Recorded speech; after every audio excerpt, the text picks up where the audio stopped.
Today, I am very excited to be joined by Dr. Christine Gall, who is a distinguished professor at UC Irvine, a leading expert in how the brain learns and remembers. We'll get into some of her recent work on how adolescent THC exposure affects memory and brain plasticity in lasting sex-specific ways. But before we do that, I just want to say thank you so much, Dr. Gall, for joining us today. I'm very excited to chat with you. I'm glad to be here. Awesome. And I love the background too. I just told you offline I'm in Michigan. That looks beautiful right now. Corona Del Mar, Love it. California. That's amazing. And it looks like that today. It's nice outside. I'm sure it is. Yeah. It's actually sunny in Detroit, but we'll probably get snow next week, knock on wood. But yeah, I would just love to talk about your amazing trajectory, from training at UC Irvine to collaborations with Gary Leach Leach and Daniele Piamelli to now leading the Department of Anatomy and Neurobiology, obviously as distinguished professor and also chair. So can you just first start with the beginning, like what sparked your interest in your research in synaptic plasticity and memory? Yeah, I was an undergraduate. Actually, I was undergraduate here at University of California at Irvine. I went away for postdoctoral training, ended up back here on the faculty. But this campus has a very active undergraduate research program, so it allows undergraduates to get involved in research at a really serious level. And so I took courses on neuroscience and then sought out a lab that would allow me to basically do research that fits my schedules. That was part of the criteria, but also um, it was the topic. But I can tell you, I didn't start out doing what I'm doing now. I was working in a lab that was looking at plasticity, and that just means neuronal plasticity is the ability of the neurons to change, either functionally or structurally. And we started with structural plasticity. So the studies were looking at the effects of brain damage and how the residual neurons in the brain grow new connections and basically refine and change circuits following a traumatic injury to the brain. But the thing that hooked me on it is I really, really liked working out the techniques, doing microscopy, looking at these beautifully labeled cells under the microscope.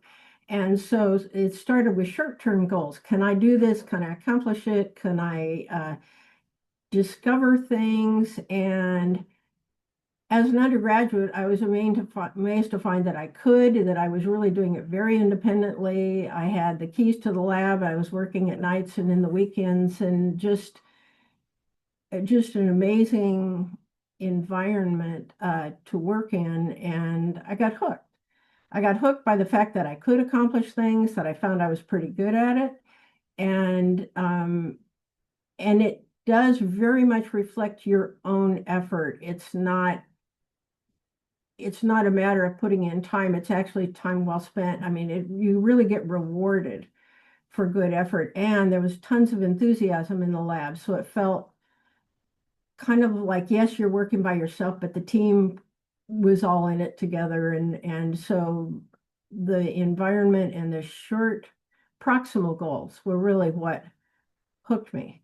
Because at first you don't know the background, you don't know the big questions, and yeah, and so that hooked me. And then as you go further in it in graduate school, and then I did postdoctoral training, you keep learning more and more and have a greater depth of understanding, and it gets richer. So you still have the technical part, you still have the short-term goals, but you develop the breadth of intellectual understanding of what you're doing, and you actually develop more of the long-term and I think really important goals as you gain expertise. And so it's interesting. It's cumulative, very cumulative. Mhm. Yeah, I've never heard it described quite that way, but I also love just the picture you painted of being in the lab late at night with the keys and you're learning these new techniques. Literally had the keys. It was amazing to be an undergraduate and, be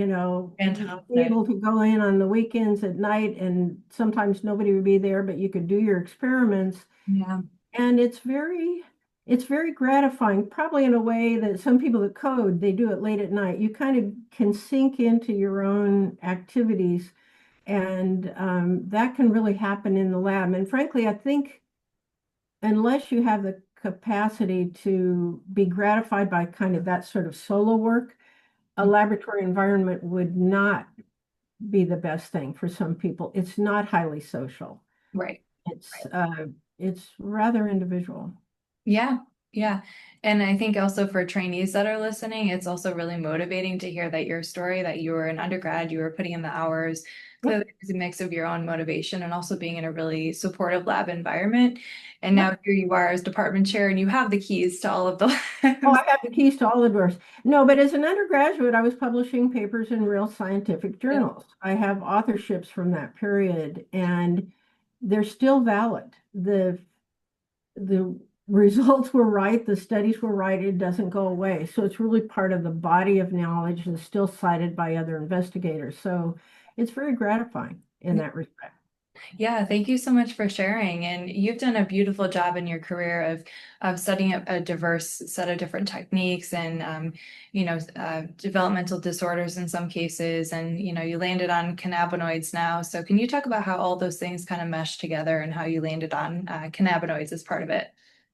Actually, I didn't just land on them. And I think when one looks at my Vita and looks at my list of publications, it kind of looks like there's different topics, but they're all interrelated. So I was part of a population of people that sort of developed or first implemented techniques for looking at gene expression in brain tissue, so spatial distribution of gene expression in brain tissue. And that led me to be interested in basically there were mysteries. Nobody knew what cells in the brain make what are called neurotrophic factors. So these are substances that are made by brain neurons, and it keeps the cell healthy or the brain healthy, and it supports the development of connections. They're called neurotrophic factors or growth factors.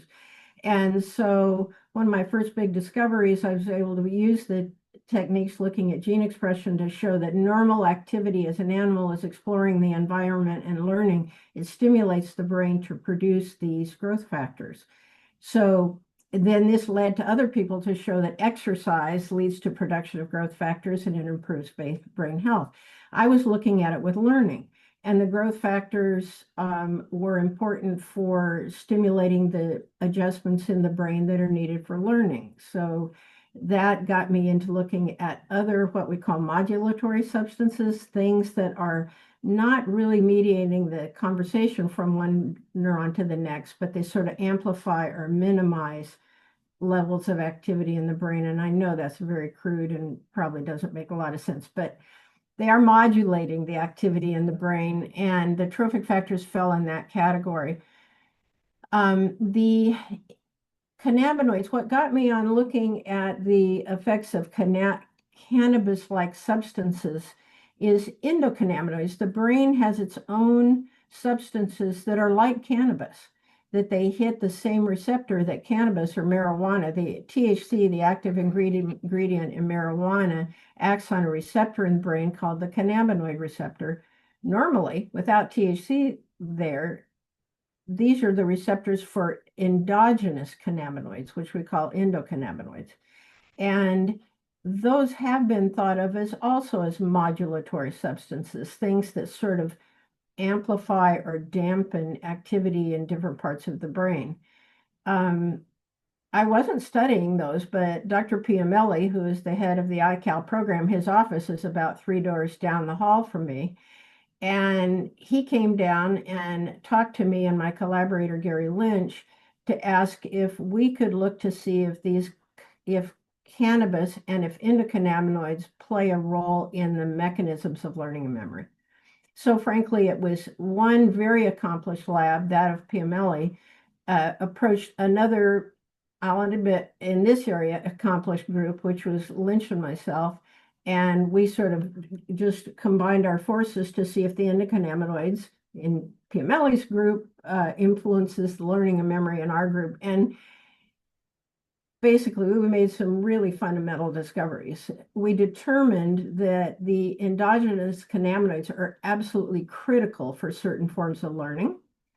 And they're in a structure of the brain called the hippocampus, which is a structure that is critical for all the learning you and anybody else has that they can repeat, what's called declarative memory. Not habits, not motor learning, but anything that you can repeat to somebody. Where you went, a phone number, an address, that's all encoded by a structure called the hippocampus.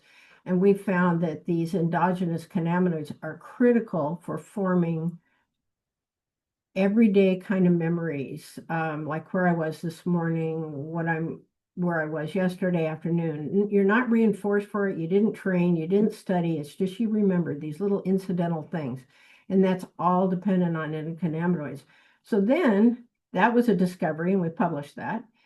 And then Dr. Piamelli had the interesting idea to test to see if adolescents, thinking about the prevalence of cannabis use and the fact that adolescents in some cases are consuming pretty regular quantities of this. I wouldn't necessarily say high, but just sort of regular consumers.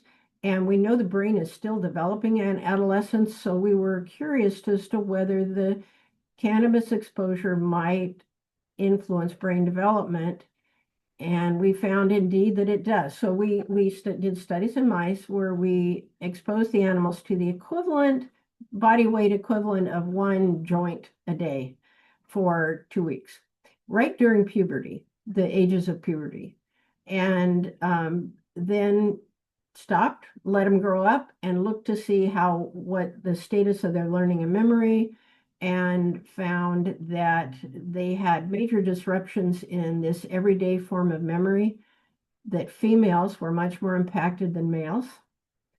And then when we looked at the mechanisms of the synaptic plasticity itself, the neuronal mechanisms of learning and memory, similarly saw impairments with the THC exposure. That's the active ingredient in cannabis. And with effects being greater in females than in males. But if you expose animals to the same amount of THC, but later in development, when they're young adults, we don't see the same effects. So we do not see the impairments. So it's really adolescents whose brain are still developing. That development is getting modified by the cannabis exposure, and it lasts for a long time. So I've looked at this like 10 months later. Mice only live 2 years. So a half a lifetime later, and the impairments are still there. So it doesn't wear off. It's a change in the brain, and it seems to be permanent. Yeah, that's really scary for a lot of people who use cannabis as a teenager. And also, I was just jotting down notes because you have such a fantastic way of just describing the research and what caused you to pursue these different ideas. And also just goes to show that having, colleagues who seemingly do something totally different, if you come together, you can make inroads and make really, like I said at the outset, foundational discoveries that really move the field forward. So yeah, that's actually very important because the way modern neuroscience research is, there's a lot of technology, and it's really hard to be an expert on everything. You're just not going right. to. Yeah. And so you need to have colleagues with nice open lines of communication so that you can identify collaborations. In fact, as chair, I just co-sponsored what we call a faculty retreat. Well, it was a departmental retreat. There's 2 neuroscience research departments on this campus, and our 2 departments had a full day retreat on Monday. There was 170 people there. Wow. The whole goal was to identify what all the various labs are doing so that we know that if we had an experimental question, who should you reach out Exactly. to Yeah. collaborate? And it was people really participated. It was gratifying that it seemed like it worked. Yeah, I love that you're cultivating that team science Right, perspective because we have right. really difficult challenges in neuroscience. So we really need, as you said, all techniques, all perspectives. So I love that. Also And underscore. open collaboration, so to not be kind of secretive and siloed in Yeah. what you're doing, but to communicate. I really think the field is progressing. There's a new trend it's been the case in physical sciences, and it's more happening in biological sciences, where people are posting copies of their publications that have not yet been peer reviewed, but they're just posting it. It's pretty much saying, this is what I'm working on, and these are the results, while they're finishing the paper and getting it all ready to publish it in a peer reviewed journal. But it's creating kind of a more openness, I think, Mhm. in sharing work in progress, which is hard to do sometimes, but we try. Yeah, there's this fear that people will get scooped and have their ideas taken, but I think it does Well, benefit. this is almost a way not to get scooped, because even though it's not peer reviewed, it is out there and it's dated. Yeah, So you can say, this is what I've done and I've accomplished. Now I'm yeah, finishing all the beautiful figures and I'm doing all this, but you don't post it until you're sure it's absolutely statistically significant. You've yeah, done all the hard science. So you know you do want to say that. It's not tentative. right. Yeah, Yeah. exactly. That makes sense. Yeah, I mean, I want to ask you more about the direction of the field and your perspective in a moment, but I do want to go back to a question I do have. So I work with humans, adolescents, and everything you said about cannabis and adolescence being a very unique, vulnerable period for cannabis effects is fascinating. So as an expert on the hippocampus, why do you think that structure in particular during adolescence is really vulnerable? And then you said there are those lasting effects. Is it at all reversible? Is there anything that people could do if they stop using to prevent that? $1 million question. Yeah, that's a toughie. And okay, the hippocampus actually develops a little later than most brain structure than other brain structures. Hippocampus and cerebellum, which happens to be involved in motor control, are the two areas where neurogenesis, the developmental generation of neurons, continues the latest. So it continues into, at least in rodents, in the afterbirth, for a couple weeks after birth, and a little bit of generation later in life. In humans, that's all still shifted to mostly prenatal, but extends a little bit postnatal. But it is a later developing structure, so that it still has a lot of developmental processes going on that have already been completed in other brain areas. Secondly, it is particularly responsive to hormones. And of course, hypothalamus is the structure we always think of in terms of hormones, because it regulates really endocrine function, things like menstruation and other sexually dimorphic, or I should say reproductive behaviors. But the hippocampus is very estrogen sensitive. It's also sensitive to stress hormones. So you have development going into the postnatal period, into like early childhood equivalent in mice, and that development is being bombarded by hormones. So if there's stress in early life, it will influence the maturation of the hippocampus and also impairs learning and memory. That was actually the talk I had just left before I was involved in this conversation. And the sex hormones are present and are also influencing the functional properties of the hippocampus as it's developing. Another thing we're finding, and I don't know that this is hippocampus specific, in practice probably not, the cannabinoids are influencing a population of cells. There's non-neuronal cells in the brain. They're called glial cells. And the glial cells are sort of maintaining a lot of homeostatic functions. They buffer ions, they sort of keep everything normal and regulated. But if there's an infection or a damage, they become inflamed and they will gobble up the dead neurons, the dead debris. So they're part of the inflammatory system of the brain. You imagine if you cut your skin, you see it becomes red and swollen and inflamed, and with time it sort of calms down. In the brain, the redness and the inflammation is coming from these glial cells. They're involved kind of in the healing, but also taking away the dead tissue. We're finding that the cannabinoids in cannabis, THC, is influencing the activities of these glial cells, so they're not behaving properly. And they are not appropriately responding to sort of things that change from day to brain, the day to day in the brain. They're not appropriately managing the brain homeostasis.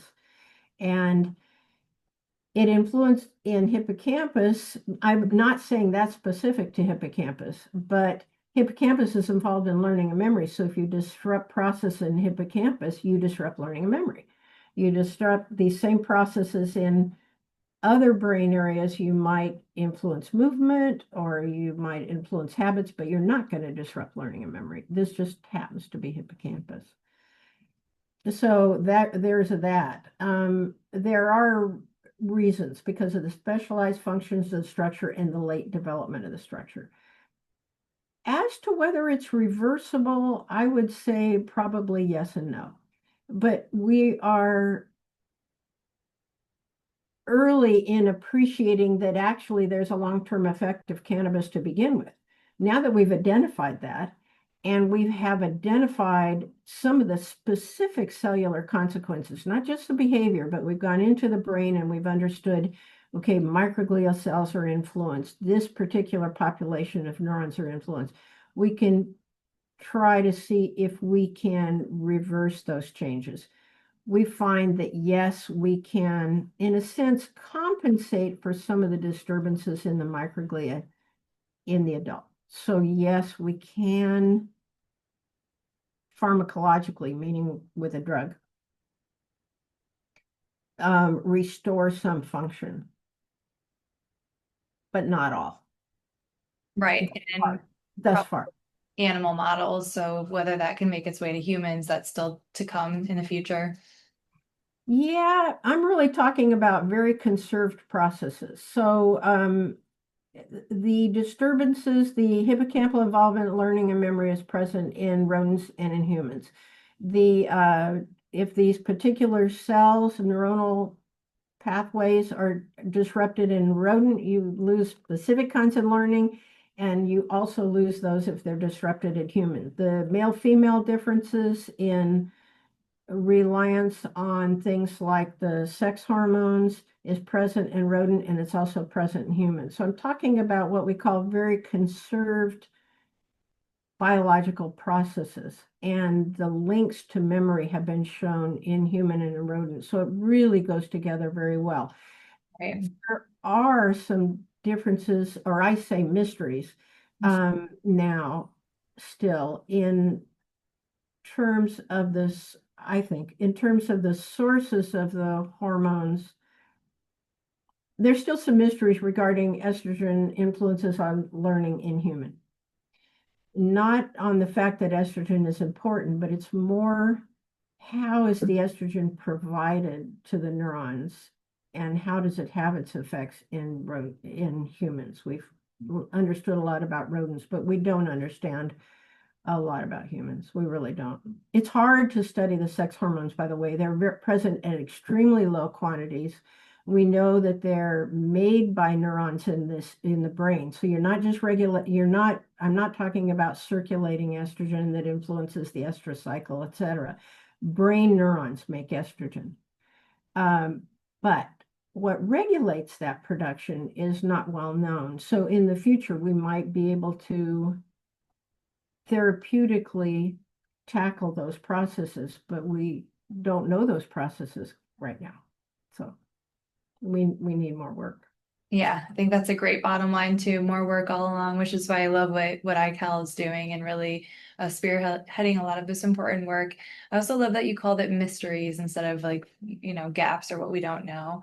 And then I want to piggyback on something you said, that we just have recently only established some of the long-term effects of adolescent cannabis use, in particular at the level of the brain. So not just like increased risk for depression or suicidal thoughts that we see kind of behaviorally, but really getting into the kind of the cellular, molecular work that you all have done.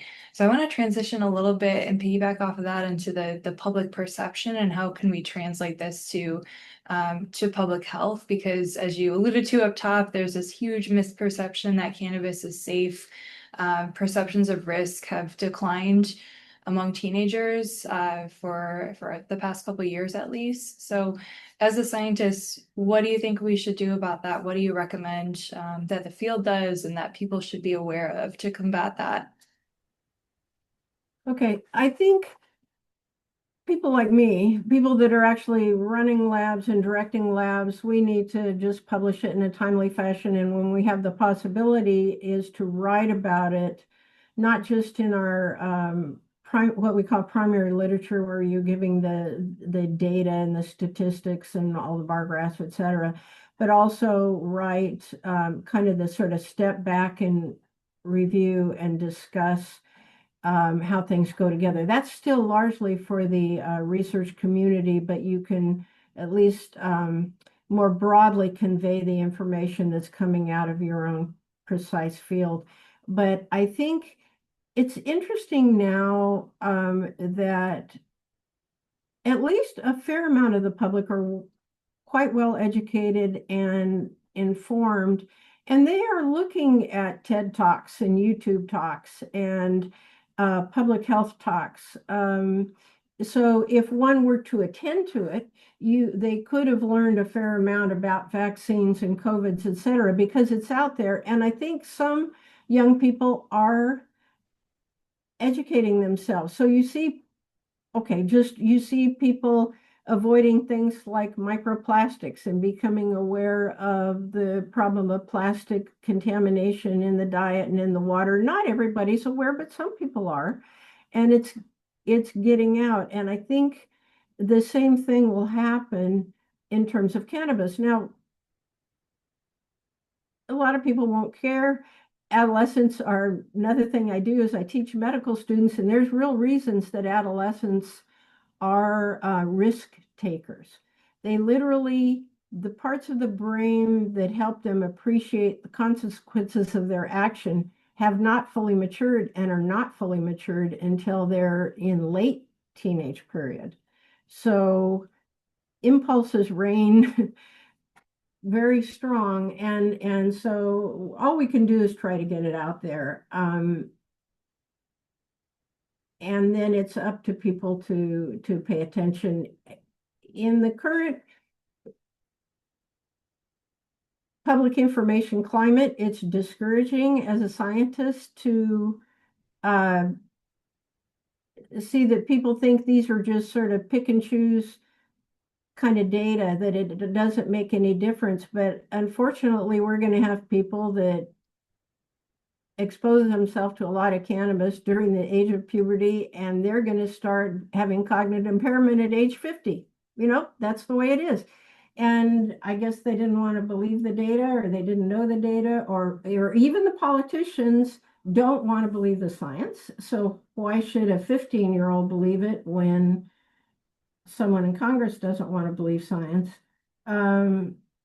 But I really think that there's going to be public health issues that are not appreciated now. It's very well known with brain, there's this thing called cognitive reserve. We can take little hits, we can have little deficits and still function pretty well until you get older and you don't have that extra brain space, you don't have that extra cognitive capacity. And the little hits you took earlier in life start to take their toll.